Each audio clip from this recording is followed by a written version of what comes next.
Todos nós já recebemos em algum momento da nossa vida notícias ruins. Desde cedo, na verdade, não é? Por exemplo, quando a gente era criança, muitos que estão aqui presentes ficaram em recuperação e tiveram essa notícia: ou você está em recuperação, você não passou de ano, né? Muita gente, né? Será que é muita gente assim ou só fui eu? Então, aí eu falei, vou para o seminário, no seminário eu vou passar em tudo, né? E logo eu vou estar sendo examinado para ser ordenado pastor. Aí meu primeiro sermão de prova para ser ordenado como pastor, eu fui reprovado, né? E caramba, nem para pastor eu presto, não é possível, né? Brincadeiras à parte, a verdade é que a gente tem, volta e meia, que se deparar com notícias ruins, desafiadoras para a gente. Alguns aqui já experimentaram a situação amarga de ter sido demitidos dos seus trabalhos. De uma hora tinham um emprego estável, uma condição razoável, boa, de repente o chefe chama e diz: olha, a gente vai precisar te demitir. E com certeza é uma situação que vai trazer uma reflexão e a necessidade de um balanço da vida para saber onde a gente está falhando, o que a gente precisa melhorar. Essa semana eu tive uma notícia bem desagradável, que o motor do meu carro tinha pifado, vai ter que fazer retífica, e aí está lá no hospital da mecânica, né? E eu estou com o carro do Clovinho, agradecer a Clovinho e a Raquel por terem me emprestado o carro deles para me suprir essa semana. E a gente está, volta e meia, enfrentando situações assim de notícias ruins, algumas menos, outras muito piores, não é? No último dia 18 eu perdi meu pai, a igreja me acolheu, me abraçou de uma forma maravilhosa, e eu experimentei o abraço e o acolhimento da igreja, como tem sido com aqueles que têm perdido entes queridos aqui na igreja, que estão enlutados. Outros tiveram diagnósticos muito duros de doenças graves aqui no nosso meio também, não é? Notícias duras que se abatem não só sobre pessoas que estão vivendo em pecado, não. Sobre qualquer cristão, seja ele muito fiel a Deus ou não. Pode ser alguém que está vivendo uma intensa busca por santidade, um intenso relacionamento com Deus, e ainda sobre essas pessoas que vivem como Jó vivia, a situação grave às vezes se abate, e a gente precisa parar e refletir sobre isso. Tem uma expressão que Paulo usa, que é a expressão que a gente precisa se vestir de toda a armadura de Deus para poder resistir no dia mau. É interessante que Paulo não diz assim: olha, evitem o dia mau, olha, fujam do dia mau, vivam de tal forma que vocês não experimentem dias maus. Paulo teria uma leitura muito ingênua da fé. O que ele está falando assim: dias maus fazem parte da vida no mundo mau, no mundo ímpio, iníquo, onde pecadores habitam, e mesmo nós, pecadores regenerados, temos que lidar com a realidade do mal no mundo, e muitas vezes do mal no nosso próprio coração. Então ele está falando: dias maus vão vir, isso está fora do nosso controle, mas a gente pode estar preparado para eles. Esses dias vão se abater. A questão é, eu e você estamos nos preparando para esses dias maus que vão vir, né? E essa é uma pergunta que a gente tem que se fazer. Às vezes a notícia ruim vai vir, mas a gente tem que olhar para a palavra e buscar nela uma direção de como a gente reage a isso.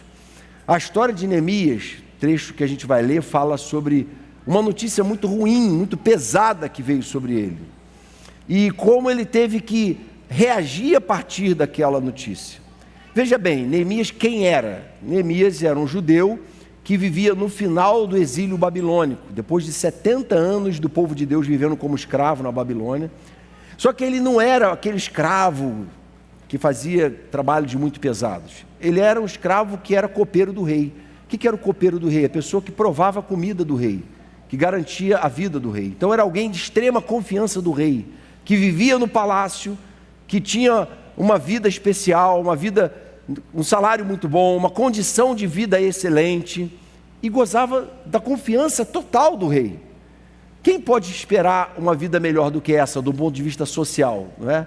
Então ele era alguém realizado, era alguém que estava vivendo uma vida muito confortável. Imagine alguém vivendo numa situação em que ele foi aprovado por um concurso que deu a ele uma condição de vida salarial muito boa. Era Neemias.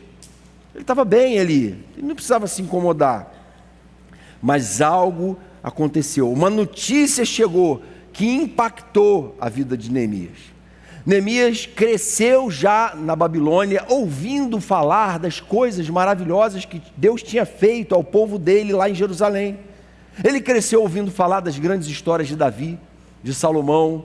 Ele cresceu maravilhado com tudo que ele tinha ouvido, e ele tinha na cabeça assim: cara, Jerusalém deve ser um lugar maravilhoso.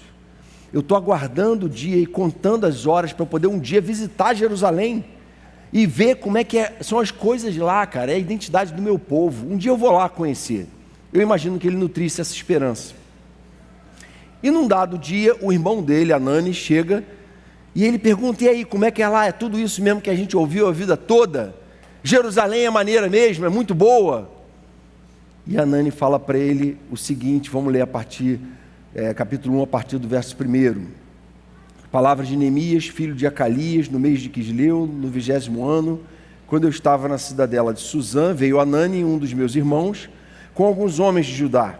Então lhes perguntei a respeito dos judeus que escaparam e que sobreviveram ao exílio, e a respeito de Jerusalém.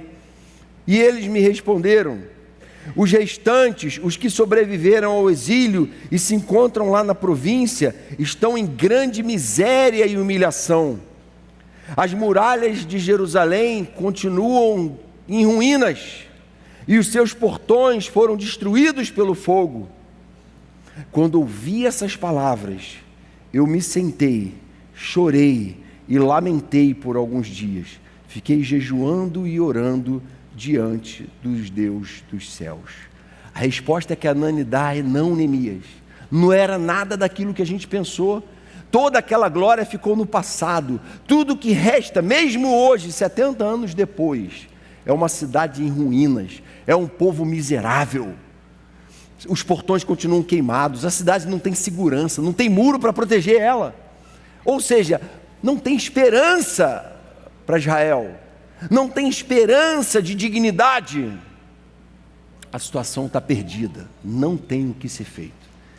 E Neemias então deixa que aquela notícia impacte profundamente a vida dele e mude a vida dele e a forma como ele ia enxergar tudo a partir daquele momento. Talvez alguns lembrem, em 2009, um vídeo que talvez tenha sido o vídeo que mais viralizou na internet, foi do Britain's Got Talent, que é um programa de calouros, em que uma cantora chamada Susan Boyle, uma mulher pobre, da periferia da Escócia, morava num lugar bem simples, a mulher obesa, autista, ela pega o microfone para fazer a sua apresentação. E os jurados começam a zombar e desacreditar dela. As pessoas começam a rir e a zombar dela. E ela escolhe uma música dificílima, do musical Os Miseráveis, um musical francês.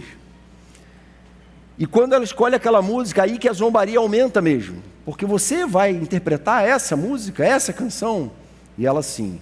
Só que ao final da interpretação dela, todos estavam muito emocionados, porque ela faz uma interpretação de excelência que ninguém esperava.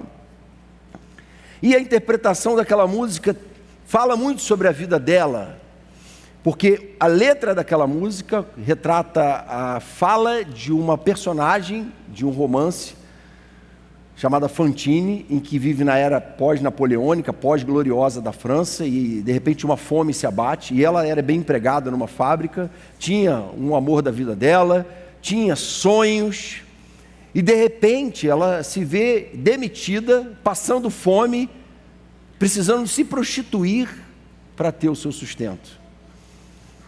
E essa música então, diz assim a letra dela: houve um tempo em que os homens eram gentis, quando suas vozes eram suaves e suas palavras convidativas. Houve um tempo em que o amor era cego e o mundo era uma canção, e a canção era empolgante. Houve um tempo e de repente tudo deu errado. Eu sonhei um sonho em um tempo que passou, quando era grande a esperança e valia a pena viver. Eu sonhei que o amor nunca morreria, então eu era jovem destemida, e os sonhos eram feitos e usados e desperdiçados. Mas os tigres vêm à noite, com suas vozes suaves como trovão, enquanto eles despedaçam a sua esperança, enquanto eles transformam o seu sonho em algo vergonhoso. Mas existem sonhos que não podem ser realizados. Existem tempestades que não podemos enfrentar. Eu sonhei que minha vida seria tão diferente do inferno em que eu vivo, tão diferente agora do que parecia. Agora a vida assassinou o sonho que um dia eu sonhei. O relato dessa personagem do romance que se tornou musical Os Miseráveis é o relato de alguém que viveu uma vida tão melhor, tão mais cheia de cores, tão mais cheia de vida, e agora vive uma situação existencial tão catastrófica, tão desesperançosa, tão terrível, que tudo que ela tem a fazer é chorar e lamentar. E, em certo sentido, aquilo, de certo modo, se refletia na vida da Susan Boyle também, e foi emocionante naquela época assistir. Depois, quem quiser, pode consultar, não vai ser muito difícil. Alguns aqui hoje, talvez da mesma forma, tenham vivido sonhos muito intensos no passado, tenham projetado expectativas de que quando chegassem, talvez à meia-idade, seriam muito bem-sucedidos nas suas carreiras. Teriam uma posição social elevada, teriam, quem sabe, uma família sólida e uma família invejável, uma família e um casamento muito abençoado, muito cheio de paz, cheio de virtudes. E hoje olhem para a sua própria vida e dizem assim: quanta coisa não deu certo, quanta coisa foi diferente do que eu sonhei e planejei, quantas escolhas minhas talvez tenham me levado a consequências que hoje eu lamento, né?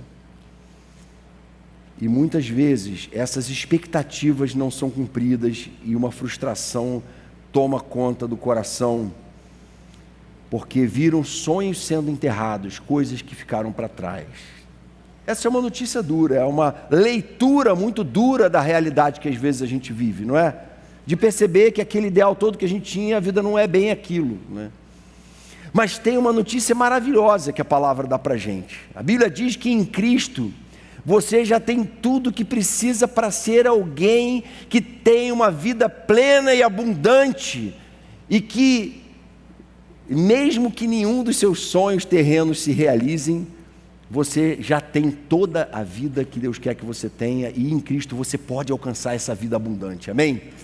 Esse é um contraste de uma leitura poética, linda, mas que não produz esperança, da leitura do Evangelho que nos aponta uma glória eterna a ser experimentada na presença de Deus, não é?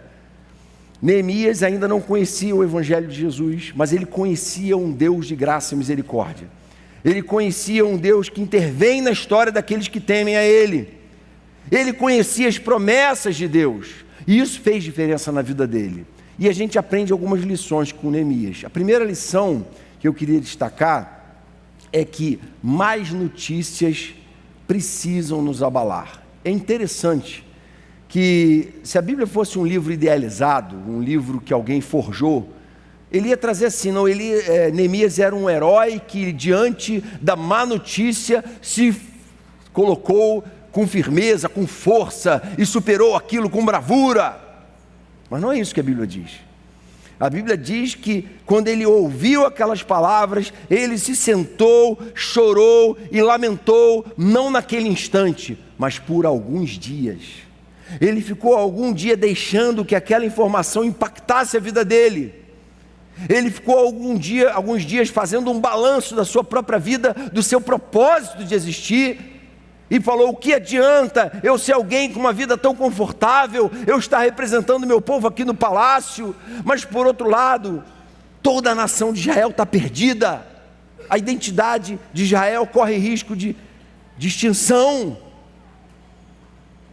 Eu não posso viver uma vida tão dentro de si mesma como se eu me bastasse. Eu não me basto, eu faço parte de algo maior, e eu tenho que descobrir esse propósito.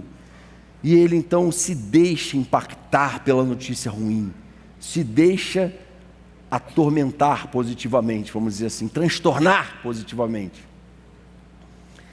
E quando você vai ler um pouco sobre o que é uma pessoa mentalmente saudável, uma pessoa mentalmente saudável é alguém que reage proporcionalmente à situação, né?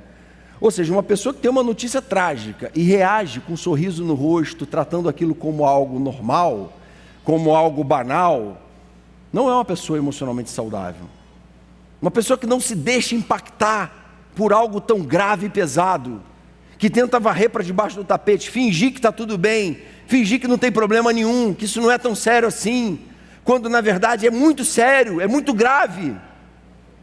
Não é uma pessoa saudável. Uma pessoa emocionalmente saudável, ela se deixa impactar, ela deixa que aquilo afete ela. Muitas vezes a nossa cultura muito voltada para o prazer diz que você tem que rir o tempo todo, vai pular carnaval, vai para o show de música na praia, pular um pouco, esquecer das dores da vida, vai se anestesiar para as coisas diante das quais você devia estar chorando, devia estar lamentando. E as pessoas vão de anestesia em anestesia tentando suprimir as dores que precisavam estar sendo trabalhadas.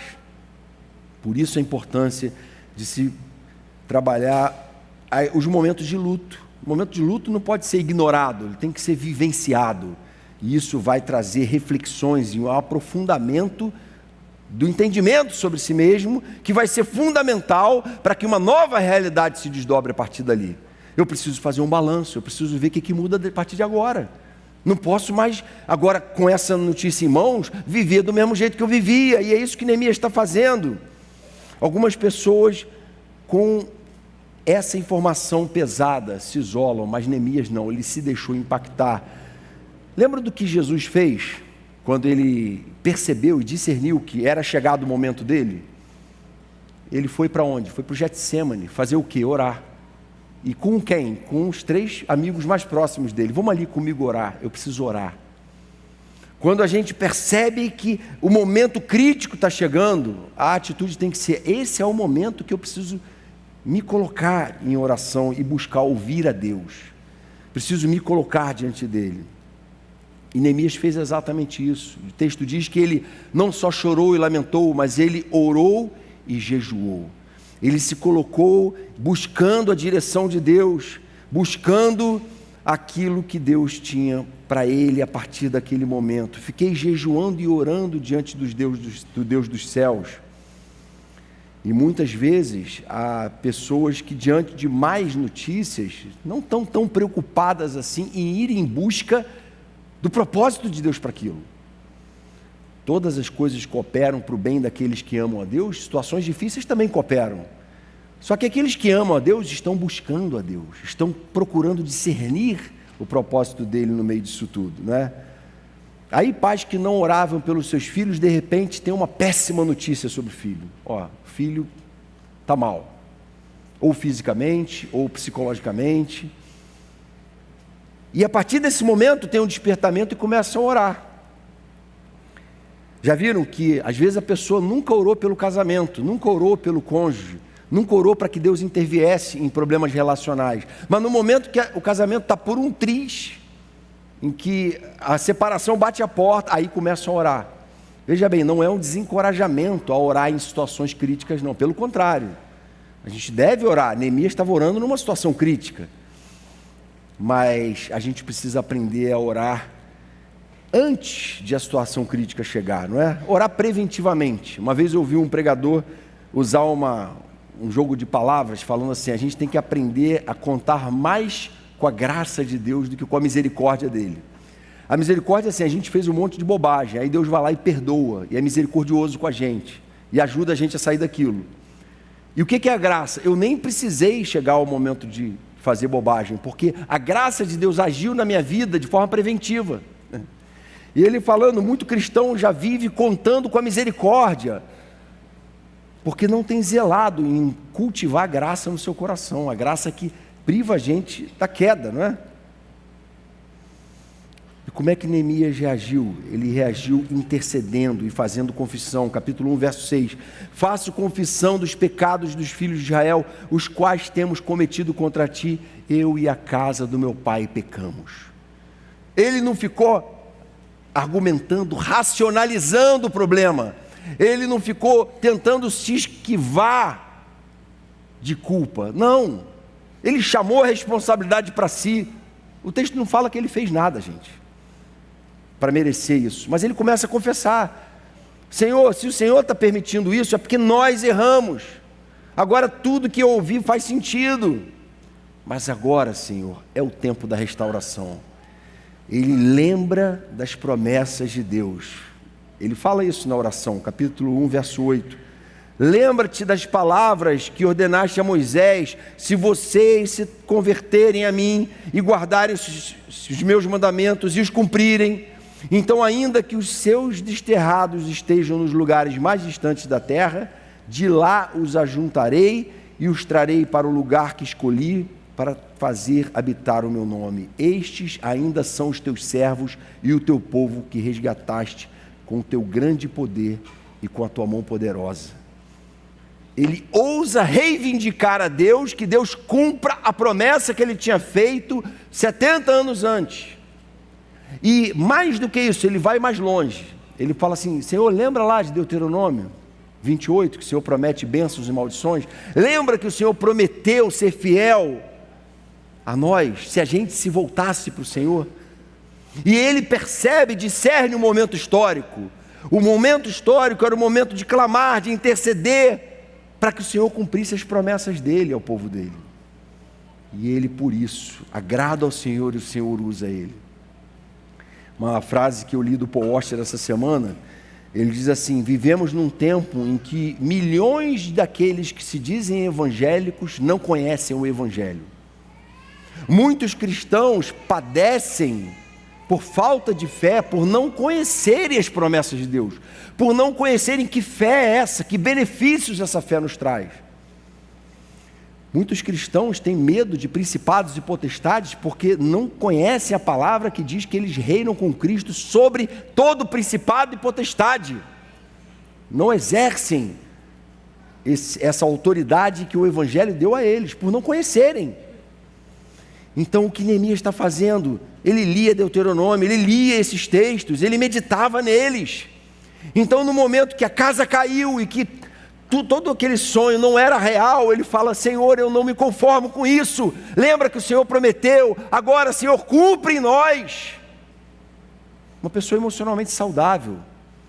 Eu não vou ficar fingindo que está tudo bem com o meu casamento, eu não vou ficar fingindo que está tudo bem na minha vida. Não, eu tenho problemas que têm que ser enfrentados. E eles são enfrentados como, biblicamente? Com confissão, com reconhecimento, com memória do Evangelho, com memória das promessas de Deus, porque o meu chamado é dentro de um propósito, de uma identidade, e eu quero me incluir nisso, e eu quero deixar que essa má notícia impacte a minha vida para melhor, amém?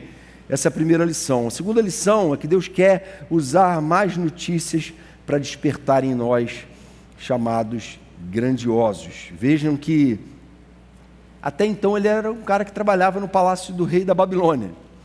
E quem Neemias se torna a partir dos desdobramentos desse livro aqui?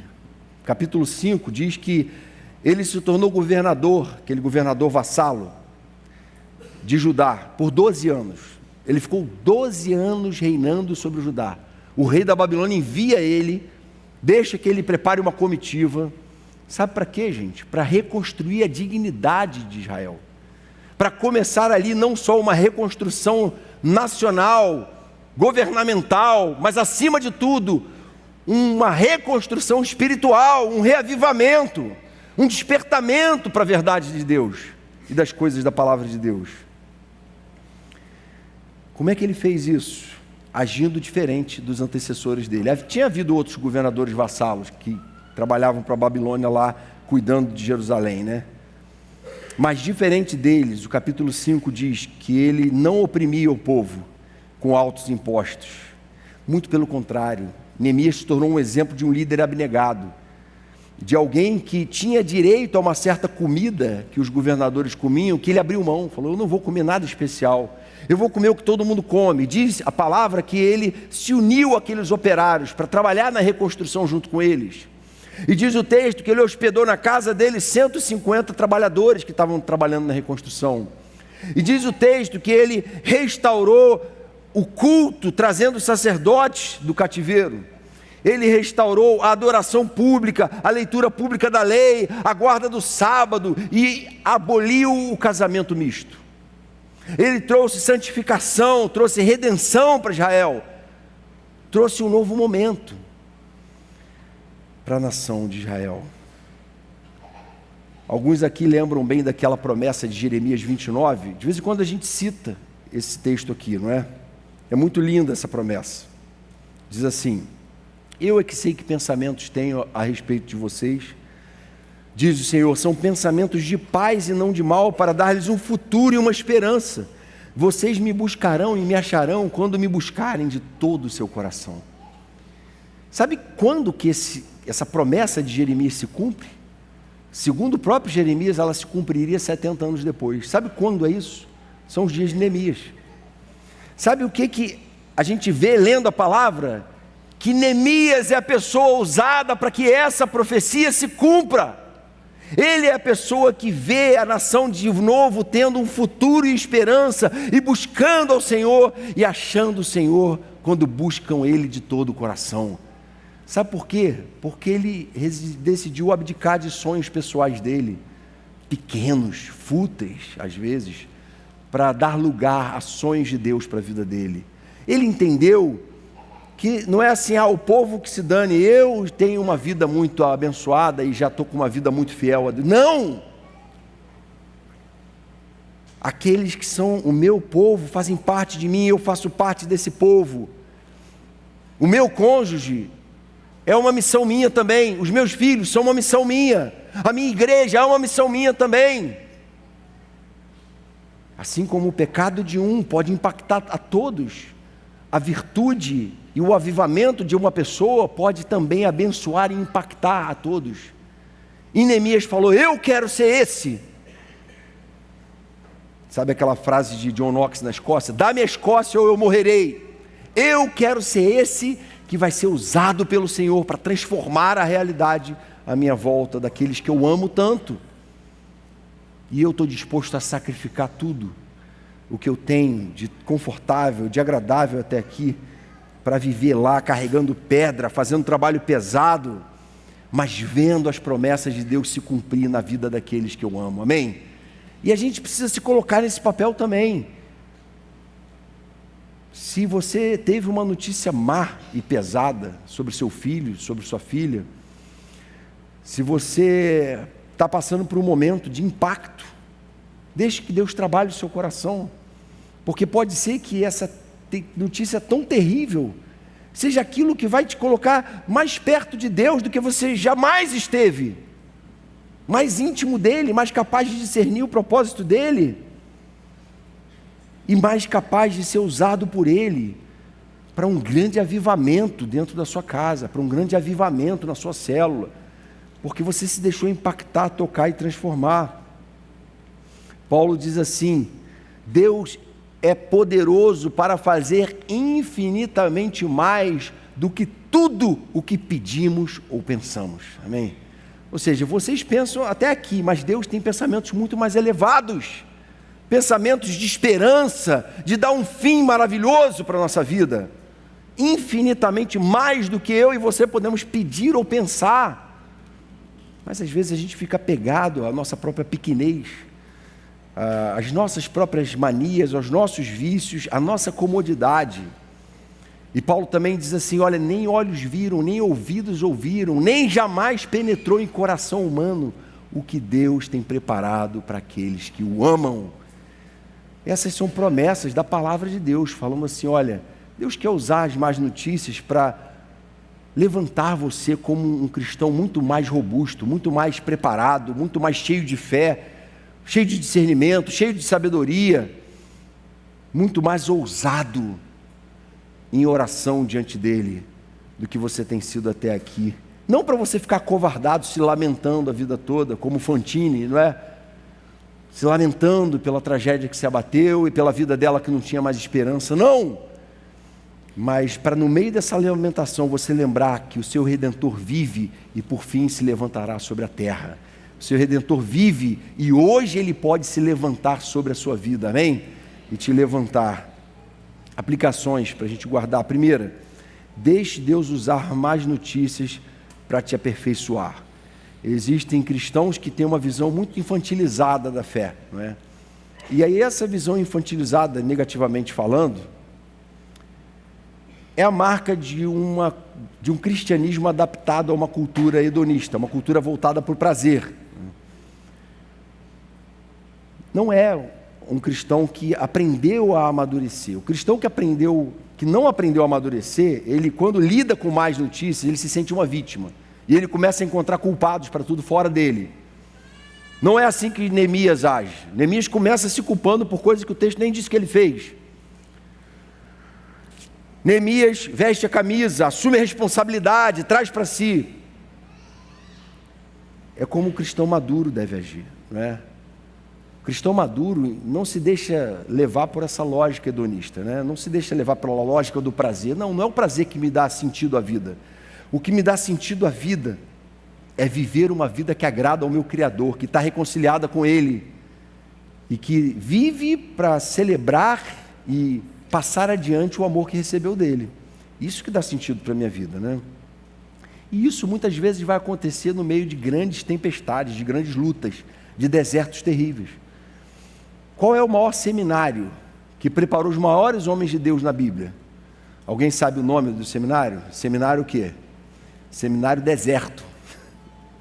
O deserto foi o lugar que Deus usou para preparar grandes homens na palavra dele. Não foi assim com Moisés? Ele ficou 40 anos no deserto de Midian, se preparando para ser usado no Êxodo. Depois, quem ficou 400 anos no deserto? O povo de Israel sendo forjado. Toda uma nação surgiu no deserto. Depois de 400 anos, eles então tomam posse da terra prometida.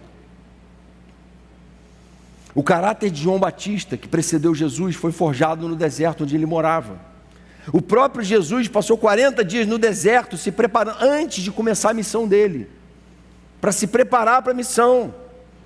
E a gente quer ser preparado por Deus numa situação totalmente favorável e confortável, quando Deus, na verdade, quer deixar que a gente passe por desertos e situações críticas para forjar a gente, preparar a gente para servir Ele. A má notícia que está te abatendo pode ser apenas um convite de Deus para que você se prepare melhor para servir a Ele na eternidade ou até a eternidade. E a gente precisa aprender isso de uma vez por todas, ou seja, as más notícias são oportunidades de aperfeiçoamento. E também peça a Deus que te ajude a encarar notícias como oportunidades de transformações grandiosas na sua vida, para que você viva de forma ainda mais intensa e produtiva no reino. Será que toda boa notícia é algo realmente abençoado da parte de Deus, né? A gente tem essa ideia, né? Toda boa notícia é uma bênção. E a verdade é que não é. Vou dar um exemplo. Uma pessoa que ganhou na loteria, ficou milionário da noite para o dia. Essa pessoa, às vezes, ela tinha amigos que eram muito leais a ela tinha um casamento abençoado, ela tinha ali a vida dela dura, mas digna de trabalho, e ela ganhou na loteria. Aí, de repente, os amigos começam a ser interpretados como interesseiros. E aí, de repente, ele começa a perder o controle das finanças e se deixar entregar a vícios, a hábitos, a coisas que ele não tinha recursos antes para ter. E ele começa a gerir mal esses recursos. E depois de um ano ele percebe que ele está mais infeliz e solitário do que ele jamais esteve. Aquilo que parece ser uma grande bênção pode, na verdade, ser uma grande desgraça na vida de uma pessoa. Notícias boas, que a gente diz que são boas, nem sempre são boas. E notícias demais, o que podem fazer com a gente às vezes, né? Fazer a gente orar muito mais, fazer a gente ter um senso de dependência muito maior de Deus, fazer a gente valorizar cada pequena conquista como uma conquista adquirida aos pés do Senhor, em gratidão ao Senhor, em reconhecimento da bondade dEle. A adversidade forjou o caráter de Neemias, pode forjar o nosso caráter e nos levar a cumprir propósitos muito mais gloriosos dos que a gente tem vivido até agora, e a gente precisa aprender com a palavra de Deus sobre isso. Deus quer nos ensinar a deixar que as notícias ruins sejam oportunidades de despertamento para o mais que Ele deseja realizar em nós e através de nós. Amém, irmãos?